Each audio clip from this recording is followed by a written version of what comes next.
Bonjour, alors aujourd'hui nous revenons toujours sur les portes de l'éveil. Donc comme vous pouvez le constater, la carte qui est tombée, c'est la carte numéro 12 qui concerne aussi le chakra racine, donc qui tourne beaucoup autour de la sécurité.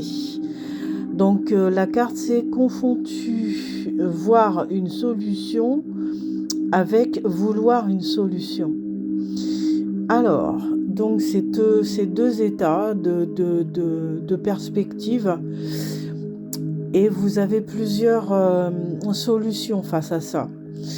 Donc on a tendance souvent à ne pas vouloir accepter le prix pour appliquer la solution. Parce que tout changement, toute possibilité engage de perdre quelque chose pour gagner autre chose. Donc, il y a entre guillemets entre 2 et 3 attitudes. En tout cas, 2 attitudes dans l'action et une attitude dans l'inaction. Donc, l'une des 2 attitudes dans l'action, donc c'est faire face au changement. Et la deuxième, ça serait de vouloir se changer soi-même.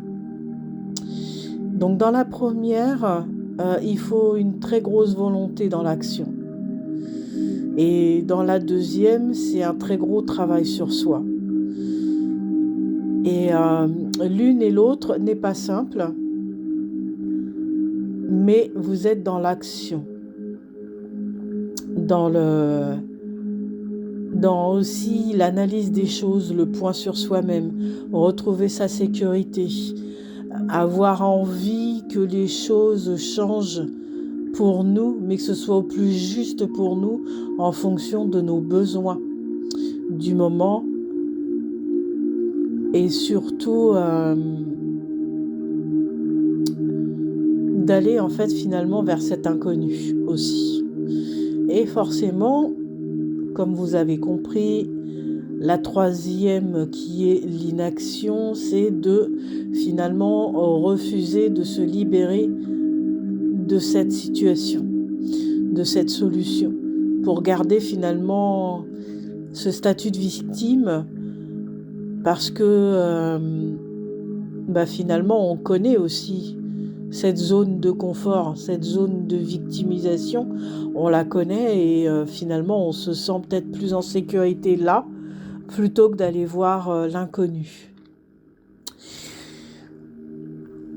Alors après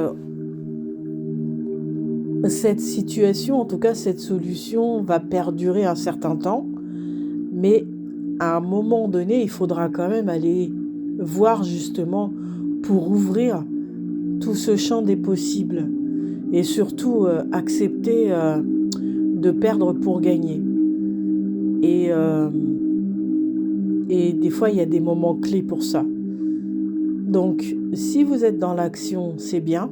Si vous êtes dans l'inaction, c'est bien aussi. C'est-à-dire que vous prenez aussi votre temps et que vous avez aussi besoin peut-être aussi de ce temps-là. Mais à un moment donné, il va falloir y aller. Je vous laisse réfléchir là-dessus. Je vous souhaite une très belle journée et je vous dis à très bientôt. Au revoir.